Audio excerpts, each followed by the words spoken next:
성부와 성자와 성령의 이름으로 아멘.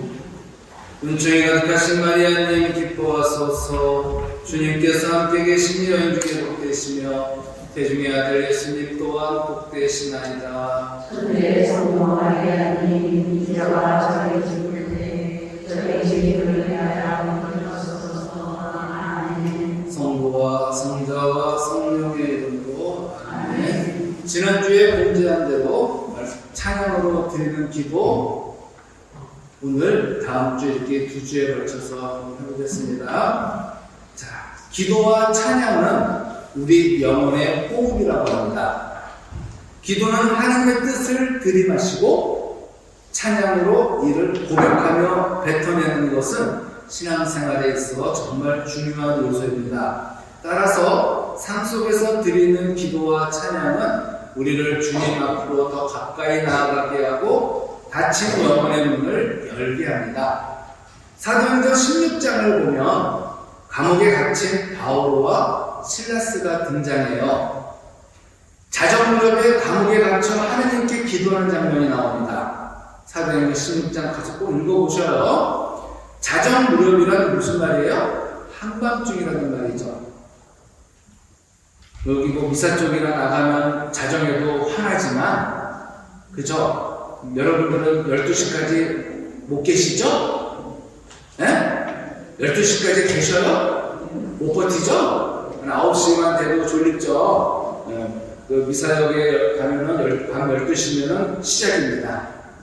이제 달리기 시작하는 거예요. 달리고 하면서 애들이 이렇게 이제 하는데, 정말 지금도 자정은 한밤중인데 이 옛날 전기도 없던 시절에 자정은 아주 어치력 같은 밤이죠. 자, 한밤중은 아무것도 분별되지 않는 상태, 더 이상 일을 하거나 수고할 수 없는 상태를 뜻하는 거예요. 내가 뭘 할 수가 없는 상태예요. 그런 의미에서 바오로와 실라스가 겪고 있는 한밤중이라는 상황은 우리의 인생에도 많이 적용되는 표현일 수 있어요. 우리는 인생을 살다가 칠흑 같은 어둠 가운데 놓일 때가 있죠. 이제 뭘 해야지? 앞으로 뭘 먹고 살지? 앞으로 뭘 해야지? 어디로 가야지? 하며 방황합니다. 그래서 일찍이 서른도 선생은 그런 말을 했잖아요. 청량리로 갈까요? 뭐 왕십리로 갈까요? 그런 게 아시잖아요. 청량리로 갈까요? 왕십리로 갈까요? 뭐하면서 차라리 뭐하면서 정말 어디로 가야 할지를 모를 때가 있는 거야. 이게 칠흑 같은 밤 한밤중이에요. 모두가 잠들어 영혼과 육체의 안식을 누리는 그 시간에 홀로 잠들지 못하고 어둠과 씨름해야 하는 이들이 얼마나 많은지 모릅니다. 여러분들이 지금 밤에 그냥 등만 대면은 잘 주무신다. 감사해야 돼요. 자려고 해도 잠이 안 드는 환자들을 불면증 환자라고 그러잖아요. 이거 얼마나 고통스러운지 모르죠. 물론 이분 여러분들 안에서도 불면증 환자가 있을 수 있지만은 만약에 내가 그냥 등만 대면 밥만 먹고 등만 대면 그냥 잠이 와. 이거 축복이에요. 잠을 자고 싶은데 못 잔다. 이거 우리 아는 신부 중에도 불면증으로 고생하는 신부가 있거든요. 근데 모르겠어요. 그 고통을 왜 내가 경험하지 않는 거니까. 제가 밤에 잠이 안 오는 것은 낮잠 잤을 때밖에 없어가지고, 그리고 꼭 이상하게 잘 자다가 꼭 밤에 잠이 안 올 때가 있어요. 언제인 줄 아세요? 주일밤이에요. 다음날 새벽미사니까 긴장하잖아요. 이제 새벽미사를 꼭 일찍 일어나야 되려고 하면은 잠이 그렇게 안 들어요. 이건 제 개인적인 사정입니다. 사도 바울과 그 일행은 즉 감옥에 있었어요. 바울과 감옥에서 편지를 많이 보냈잖아요. 지금 감옥에 있는 상황이에요. 근데 그것도 24절에 보면요 어떤 감방인 줄 알아요? 가장 깊은 감방이래요. 가장 깊은 감방. 지금 교도소 같은 시설이 아니라서 좀 이해는 안 가지만 아주 깊숙이 박힌 감방에 그 빛도 안 들어오는 거죠. 우리가 이제 로마 시대 영화 같은 거 보면은 글라디에이터 같은 거 감방들이 다 지하에 많이 있잖아요. 빛도 안 들어가는 거야. 어두워. 공기가 안 통해요? 안 통한다는 것이죠. 그러고 냄새. 왜? 지금처럼 화장실 같은 시설이 아니었을 거 아니에요. 그냥 통화가지고 싹 했을 텐데 또 좀 뒤섞이고 비위생적이고 얼마나 고통스러운 곳인지 몰라요. 우리는 그런 곳에서 단 5분도 있을 수 없는 곳일 거예요. 우리가 생각하는 창살 사이로 빗줄기가 비추는 낭만적인 감방이 아니라 아무런 희망도 가질 수 없는 땅속 깊은 감방에 있었어요. 그것도 착고에 묶인 채 습한 감방 바닥에 던져져 있었어요. 착고라는 말이 나오는데 착고가 뭐예요? 못 도망가게 발에다 이렇게 묶는 거 있잖아요. 그리고 뭐 더 심한 경우에는 이런 쇠다마 같은 거, 새구슬 달아가지고 이런 거 쇠뭉치 달아가지고 이렇게 걷잖아요. 이렇게. 그리고 뭐 할 때만 풀어주고 싸우라고 하고 다시 왜? 못 도망가게 해요. 우리나라로 따지면 이런 춘향이가 칼을 차듯이 목에다 씌우는 것처럼 몸의 일부를 딱 해가지고 움직이지 못하게끔. 그러니까 일종의 손목 같은 데는 수갑 같은 거죠. 근데 착고는 발목에 달린 거야. 이처럼 감옥은 내가 최선을 다해도 아무런 대가가 나타나지 않는 곳이야. 나의 무능력과 무기력과 좌절과 절망을 온몸으로 느끼게 하는 것이 감옥인 것입니다. 여러분들도 거기 있을 때 좀 힘들었죠? 경험이 없어요? 자, 게다가 그들은 착고에 발이 묶여 있었습니다. 단순한 감옥이 아니었어요. 감옥에 갇혀있는 순간에도 자유롭게 움직이지 못하는 고통의 시간을 보내고 있었던 것이죠. 그 감옥 자체에 들어가 있는 것도 불편한, 단절됐는데 발까지 묶여 있으니 완전 묶여 있는 거죠. 보통 착고는 구멍이 5개인데 양손, 양발, 그리고 목에 끼우도록 되어 있대요. 여기도 끼우고, 그러니까 온몸이 이렇게 하는 거예요. 발만 있는 건 아니에요. 주로 발에다, 영화를 보면 주로 발에 많이 하는데, 이렇게 구멍이 5개 끼우고, 그것이 쇠사슬로 다 연결이 되겠죠. 어떻게 움직이냐고. 착고 안쪽으로는 쇠를 달아놓아서 움직일 때마다 딱딱한 쇠의 살이다 무척 고통스럽습니다. 우리가 힘들 때는 내 노력에도 내 수고에도 아무런 결과가 나타나지 않고 그 자체가 고통이 될 때가 있어요. 우리가 파놓은 인생의 감옥에 갇히게 되는 겁니다. 이런 감옥에서는 누구나 무기력해지고 무능력해지고 절망을 맛보게 됩니다. 어떠한 희망도 기대하기가 어렵죠. 게다가 바울과 실라스는 매를 받기까지 합니다. 사도행전 16장 22절, 23절. 군중도 합세하여 바울과 실라스를 공격하자 행정관들은 그 2사람의 옷을 찢어벗기고 매로 치라고 지시하였다. 그렇게 매질을 많이 받게 한 뒤 그들을 감옥에 가두고 간수에게 단단히 지키라고 명령하였다. 우리는 이거를 그냥 글로 읽으니까 그냥 쉽게 볼 느낌이 없지만 글로 읽어도 느낌이 오긴 하지만 이걸 실제적으로 당한다고 생각해 보시라는 거예요. 바울과 실라스는 감옥에 갇혀 매를 맞을 죄인이 아니었어요. 상황적으로 억울하게 죄인으로 몰린 겁니다. 아무리 자신이 깨끗하고 바르고 양심적이라고 외쳐도 다수가 일제히 죄인이라고 손가락질하면 그렇게 되어버려요. 우리는 뭘 정할 때 제일 많이 하는 방법이 뭐예요? 다수결이죠. 여기서 뭘 하자. 짜장 먹을래 할 때 통일하네. 그러면 짜장이 먹자는 사람이 더 많은 짜장 시키는 게 우리가 다수결의 원칙이잖아요. 근데 분명히 다수결의 원칙이 모든 상황에서 맞는 건 아니에요. 어떨 때는 소수가 맞을 때가 있어요. 왜? 다수가 자기들의 이익을 위해서 아니면 귀찮아서 그냥 아닌 걸 알면서도 손들 때가 있는 거예요. 이게 투표의 맹점이에요. 선거가 다수결이잖아요. 그죠? 그러니까 만장일치가 안 나오는, 만장일치가 나오는 나라는 저 위에밖에 없죠. 근데 그러다 보니까 우리가 뭘 결정을 할 때 어쩔 수 없이 다수결을 하는 거는 빨리 결정을 내리기 위해서예요. 근데 다수결이 때로는 한 사람의 의견을 맞을 때가 있어요. 근데 우리는 이러죠. 다 대를 위해서 소를 희생합니다.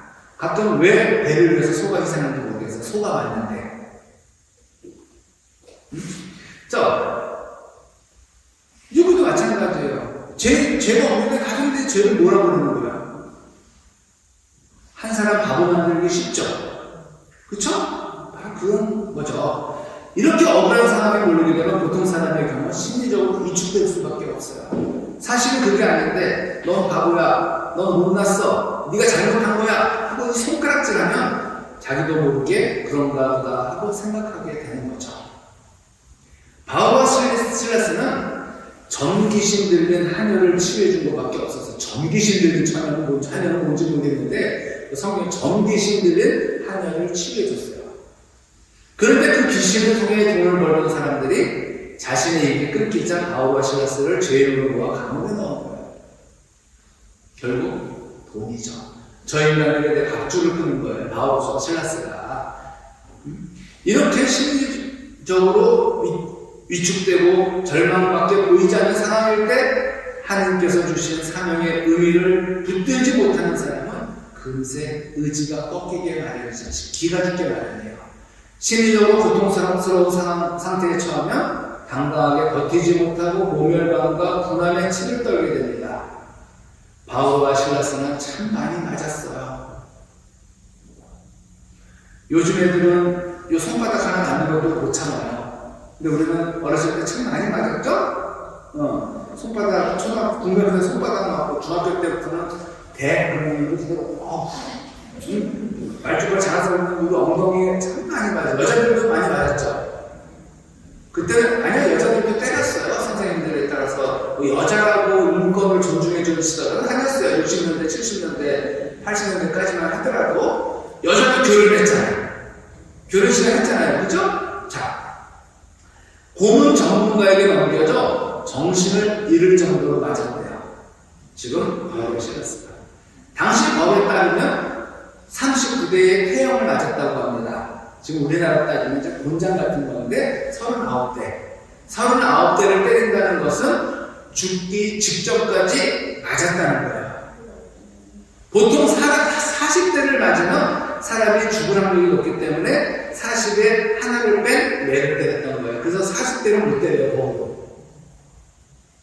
참 생각도 많이 했어요. 저 사람 생각 많이 해요. 근데 형벌 도구 끝에다가 철이나 동물의 뼈조각이 붙어 있어요.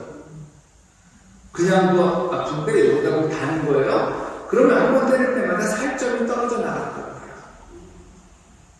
끔찍하죠. 그 고통은 말로 표현하기가 힘들 정도인데 이런 상황에 처한 바울과 실라스가 할 수 있는 것이라고는 신음소리를 내는 것밖에 없었습니다. 맞은 부위가 굶어 짐으로는 아픔이 계속되었기 때문이죠. 우리 인생도 다르지 않습니다. 이제 어떻게 해야지? 누가 그랬잖아요. 어떻게 하나? 그랬잖아요. 빙글빙글 어떻게 해야 이 캄캄한 밤을 지날 수 있지? 지금의 상황을 어떻게 헤쳐나가야 할지, 또 어느 방향으로 가야 할지 보이지 않을 때가 있어요. 내가 노력하고 애써도 아무 소용이 없다는 거, 누구도 알아주지 않는다는 거, 어떻게든 벗어나고자 노력하면 할수록 그 자체가 고통이고 아픔인 상태, 심지어 사람들에게 얻어맞기까지 한 상태가 옵니다. 게다가 나 자신이 나를 비하하고 스스로 고문하는 상황에 이르게 돼요. 나는 바보다. 난 할 수 없어. 나는 왜 맨날 이 모양이야? 하면서 사는 것 자체가 괴로움이 되는 경험을 만나게 됩니다. 이럴 때 우리는 어떻게 해야 될까요? 어떻게 이 문제를 풀 수 있을까? 바울과 실라스가 느낀 것은 인생 자체가 고통스럽다는 겁니다. 어떤 누구도 고통스럽지 않은 경우는 없어요. 다른 사람들 보면 다 편하게 사는 것 같죠? 그리고 내 십자가가 무거운, 내 십자가가 왜 이렇게 무거운가 할 거예요. 근데 살면서 제가 느끼는 내 십자가가 그나마 제일 가볍더라고요. 왜? 익숙하니까.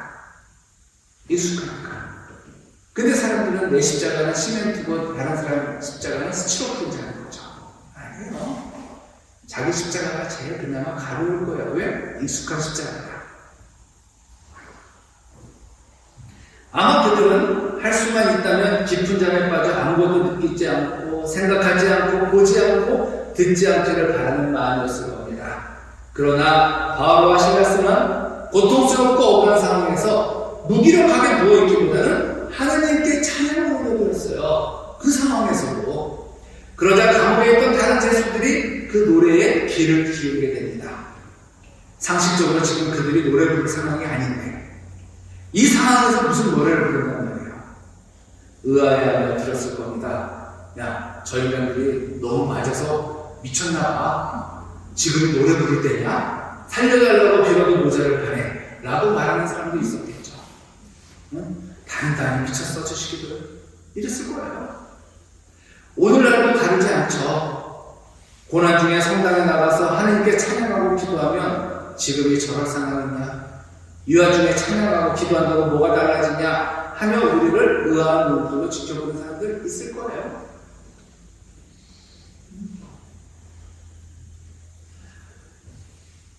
아들이 죽었는데도 아들이 죽었어요. 얼마나 힘든 상황이에요. 근데 성당 나가서 기도하는 분을 봤어요. 사람들이 그래서 지금 하나님께 원망을 드시는 사람 한국에 가서 기도해? 미사를 드려? 저희는 이상해. 이런 사람들이 있어요. 근데 저는 조사에서 어떤 아버지가 아들이 죽었는데, 근데 우리 축사라고 그러고 조사라고 그러잖아요. 뭐 결혼식장에서 축사를 하고 장례상 조사를 이렇게 있잖아요. 아버지가 아들 조사를 직접 읽는 걸 봤는데 아버지가 이런 말을 했어요. 32년 동안 내 아들로 살아줘서 고맙다.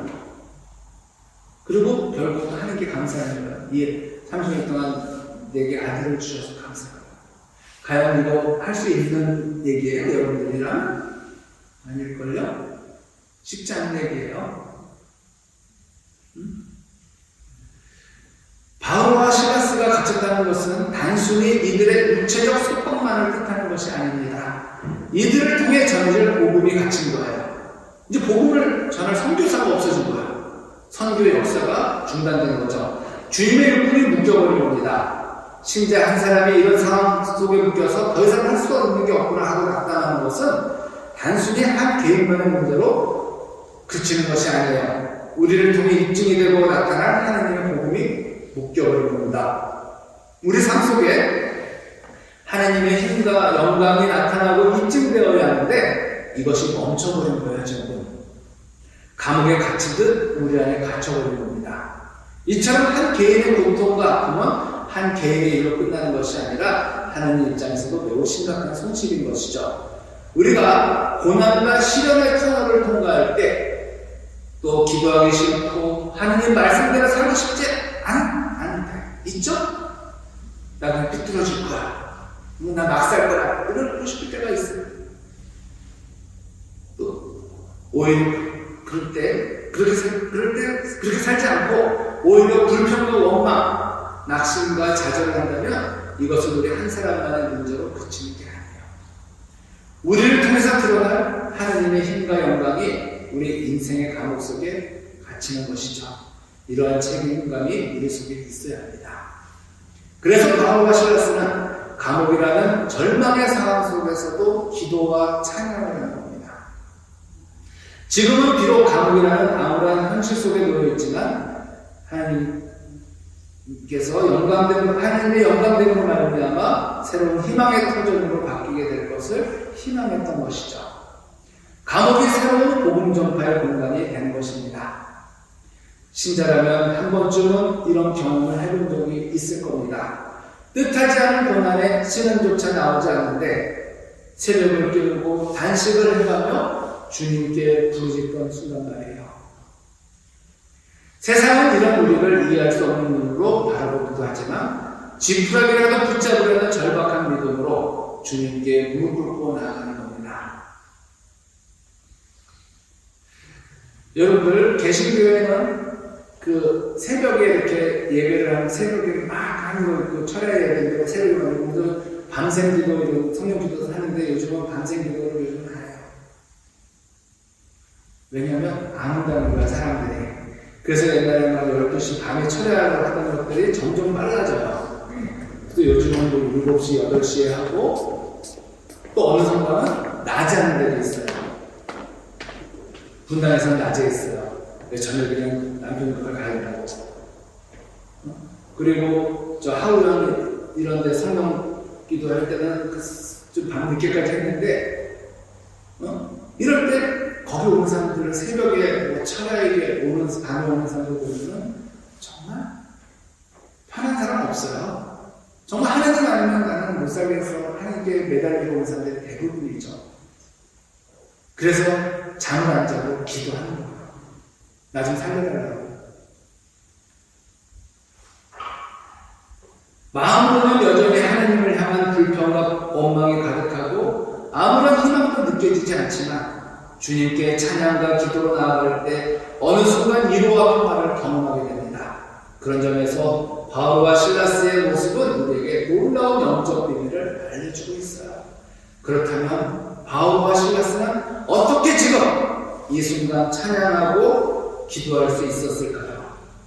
먼저 우리가 알아야 할 것은 찬양을 단순히 노래로 생각하면 안 돼요. 그냥 단순히 뭐 박수치고 이게 찬양이 아니라는 것이죠. 찬양은 하느님께서 행하신 것을 칭송하는 거예요. 하느님께서 나에게 하신 것을 칭송, 높이 받들어 노래하는 거예요. 실수하지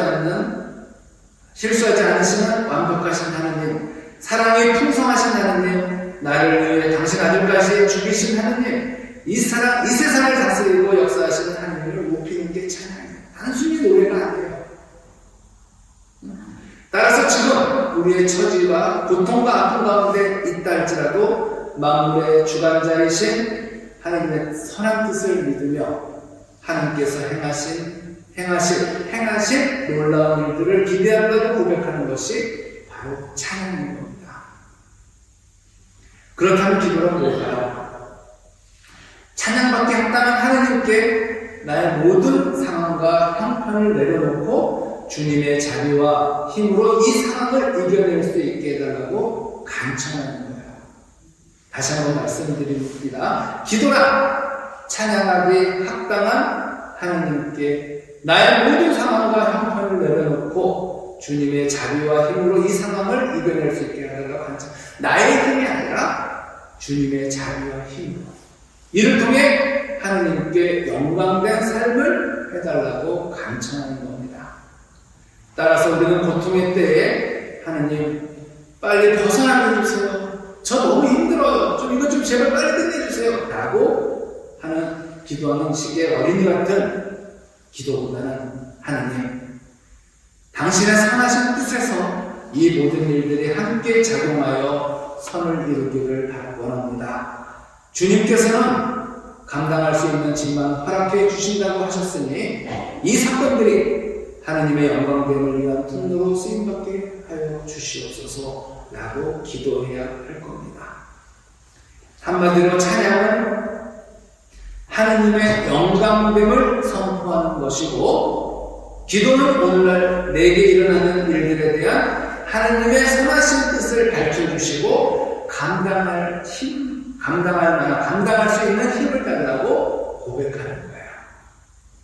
따라서 세상의 노래와 찬양의 가장 큰 차이점은 그 대상에 있다고 할 수 있어요. 세상의 노래는 나의 마음과 감정에 따른 것이죠. 옛날에 저 어렸을 때 연애할 때, 연애 실패했을 때 전파사에서 흘러나오는 노래는 왜 다 내 노래 같은지. 여러분 그 노래 아세요? 처음엔 그냥 걸었어. 비도 오고 알겠어. 나 이 노래 들을 때 정말 슬펐다. 완전 내 노래야. 처음에 그녀 집 앞에서 그냥 걸었어요. 뭐 노래들이 지금은 없지만 그때는 전파상도 있고 음반가게 레코드 가게도 있잖아요. 거기서 이제 음악을 틀어놨잖아요. 저작권이 이게 없었을 때 왜 다 내 노래만 듣죠? 내 감정이에요. 근데 찬양은 나의 상태와 상관이 없어요. 세상의 노래는 나의 마음과 감정에 따른 것이지만 찬양은 나의 상태와 상관이 없어요. 찬양은 오직 하느님을 향한 것이요 믿음의 고백이 된 것입니다. 마음이 아프고 괴롭더라도 하느님을 찬양할 때 우리 영혼이 바뀌는 역사가 일어납니다. 어두운 마음이 밝아지고 깊은 늪에서 건짐을 받게 된다는 것이죠. 기도 모임이나 강의를 한다고 찬양이 흘러나오면 나 그런 거 안 불러 하면서 입을 딱 닫아버리는 분들이 있어요. 제가 전에도 말씀드렸지만 제가 분당에 보좌하신 분이 있을 때 꽤 오랫동안 신앙생활하는 분이 대구 좀 서주세요 했더니 자기 견지는 안 받아서 안 된대. 예? 세례 받은 지가 몇십 년 됐는데요. 어쨌든 견지를 안 받았대요. 그러니까 그때 안 받은, 그래서 그러니까 어렸을 때 세례를 받았으니까 그렇게 쳐. 그럼 신앙생활 잘하고 있는데 왜 견지는 매년 있었는데 왜 안 받았어 했더니 그 성당하신 분, 그때 주임신 분은 그 견지를 항상 성령 세미나를 했어요. 성령 기도회로. 성령 기도를 하면 가가지고 성령이 오셨네. 이런 물동도 해야 되고, 그게 해야 되고 그러니까 나는 구원 열차 올라가서 나아가 이런 노래 여러 가지 한단 말이에요. 그러니까 자기는 도저히 입도 안 떨어지고 이런 물동 같은 거 이런 걸 못하겠대요. 그러니까 안 받겠어요. 그게 아내의 증언이에요. 부인께서 그런 사모님께서 우리 남편 증언 안 한대요. 왜요? 뭐 개신교 같아요. 그 개신교 같은 게 아니거든요. 그러니까 가서도 앉아있어도 자기는 그 마음을 모르니까 은혜를 못 받는 거지. 그러니까 자기는 견지를 안 받았는데 어느 해인가 딱 그 신분이 바뀌고 그 다음에 생각을 안 하고 말씀으로 그냥 하니까 그때 싹 받았어요. 이런 분 많아요. 그리고 찬양은 우리가 사투리 성가책에만 있는 고상한 노래만 찬양은 아니거든요. 영적으로 엄청난 손해입니다, 이건. 찬양에 대해서 잘 모르는 거죠. 자신의 영을 스스로 가둬놓는 거예요. 거기서 누가 안 봐요. 그런 사람이 노래방 가서 술만 먹고 노래방 가면 잘 부른다? 버스스 하면서 잘 불러요? 모험한테 돈 줘가면서 아니에요. 우리는 어떤 상황에서든지 하나님을 찬양해야 합니다. 찬양을 통해 하나님의 힘을 고백하고 하나님께 영광을 올려드리고 하나님의 나라가 우리 안에 임하도록 해야 돼요. 어떤 상황에서든지 다른 무엇보다 찬양과 기도를 선택해야 합니다. 이것이야말로 우리의 마음과 생각을 근본적으로 바꾸는 가장 중요한 역사가 될 겁니다. 그렇다면 바울과 실라스는 그 힘든 상황, 고통스러운 상황에서 그 감옥에서 어떻게 찬양하고 기도할 수 있었을까요? 그 이유는 하나님께 대한 절대적인 신뢰가 있었기 때문에 절대 신뢰. 모든 일을 선하고 아름답게 이루실 주님의 축복까지도 하나님께서는 당신의 삼하신 뜻을 이루게 필요하셨으며 결국 그것이 우리의 생각을 뛰어넘는 하나님의 방법이 된다는 것을 그들이 알았던 거예요. 그래서 절대적인 신뢰가 있어야지 찬양과 기도가 됩니다.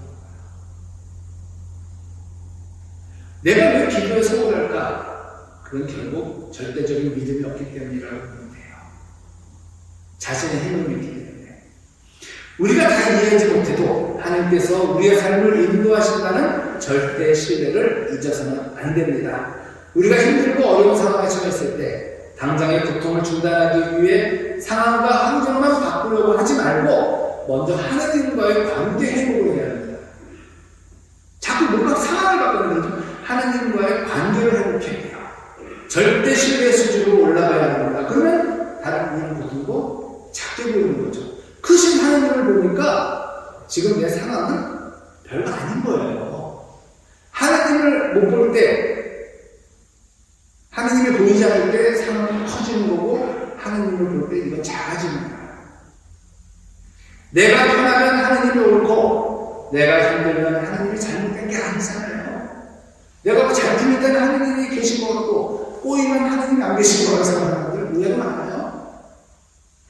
우리의 형편과 상관없이 하나님께서는 항상 신실하신 분이에요. 내가 처음 어려운 상황도 모두 하나님의 필요에 의한 것임을 믿고 찬양하고 기도하며 하나님에 대한 사랑을 키워가야 합니다. 고통과 아픔 가운데서도 우리의 삶을 인도하시는 하나님, 그런 하나님의 절대 사랑과 절대 능력에 대한 찬양이 넘쳐날 때 우리의 환경이 바뀌고 주님의 영광스러운 역사가 일어나게 될 겁니다. 그러므로 고통스러운 환경을 바꾸고자 기도하기보다는 하나님을 향한 절대 신뢰를 회복하는 기도와 찬양을 올려야 합니다. 로마서 8장 28절 말씀입니다. 하나님을 사랑하는 이들, 그분의 계획에 따라 부르심을 받은 이들에게는 모든 것이 함께 작용하여 선을 이룬다는 것을 우리는 압니다. 이 말씀은 바울에게 있어서 절대적인 자부심이었어요. 자신이 이해하지 못하는 고난과 시험까지도 하나님께서 함께 작용하여 선을 이루신다는 절대 믿음이 있었던 거죠. 그리고 궁극적으로 승리하게 하실 주님을 신뢰했어요. 저도 그랬었어요. 내가 왜 다 발목을 왜 부러졌지? 저는 발목이 오른쪽 발목이 부러져서 수술하지 않았으면 지금 이 자리에 있지 못했을 거예요. 근데 이게 좋은 일 하는 거거든요. 할아버지들을 도와주다가 이 발목이 부러진 것도 발목이 부러지니까 어디 가서 누워 있어야 돼요. 병원 가서 한 달 동안 누워 있었죠. 수술도 2주가 있어야 돼요. 왜냐면 붓기가 빠져나가고. 목발 생활을 6개월 했거든요. 그러니까 그때 하나님께서 나를 부르시려고 이렇게 고통을 주시는 거예요. 그렇지 않았으면 세상에 빠져서 음주나무에 파묻혀가지고 올라간 거죠. 그리고 왜 그 사랑하는 여자를 떠나게 했을까? 다 보면 그런 것이 다 저는 그래서 연애의 경험이 있기 때문에 연애를 얘기할 수 있는데 다른 분들 없어요? 많지 않아요? 제가 어저께 그랬죠? 제가 신부가 될 수 있었던 가장 큰 이유는 뭐냐? 연애의 실패. 연애의 실패했기 때문에 여기 있는 거예요. 성공했으면 저 여기 안 있겠죠? 자, 이런 것들이 다 주님께서 함께 작용시키는 거죠. 그런 것들이 저에게는 좋은 재산이에요.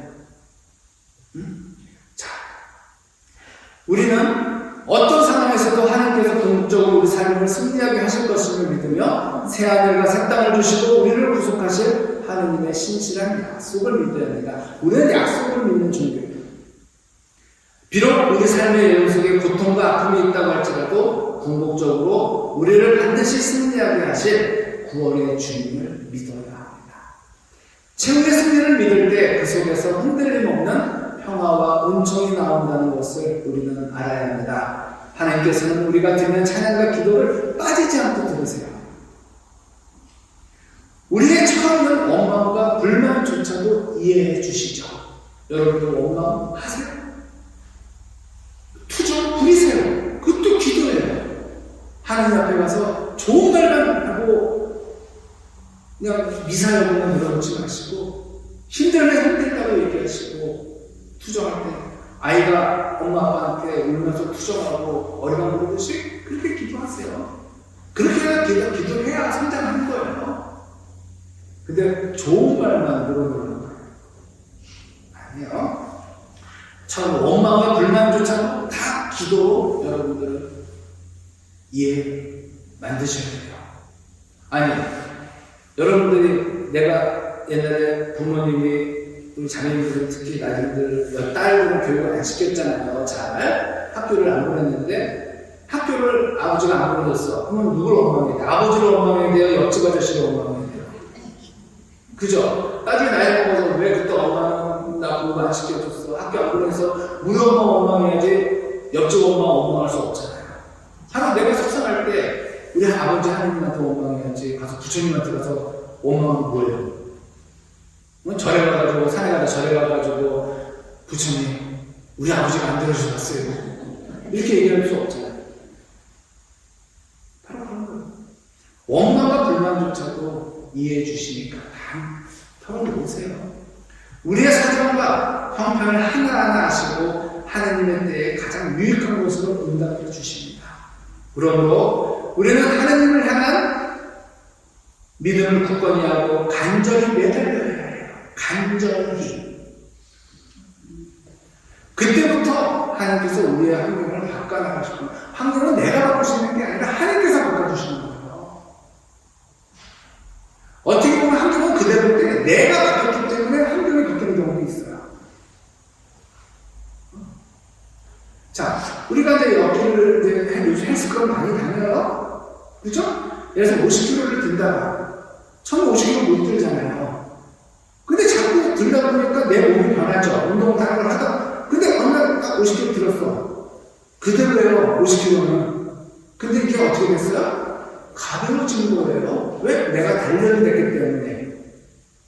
바로 우리도 영적 수련을 통해서 단련을 하다 보면은 내가 힘이 세지는 거예요. 그러면 같은 50kg도 가볍게 느껴지지 어떤 환경도 달라지는 것이죠. 그때 찬양이 우리 마음속에서 흘러나오게 됩니다. 찬양될 때 하나님께서 우리의 삶 속에서 더 큰 역사를 이루시는 것을 보게 될 겁니다. 영광이 성부와 성자와 성령께 성과 같이 영원한 성부와 성자와 성령께 다음 주에는 두 번째 시간을 하겠습니다.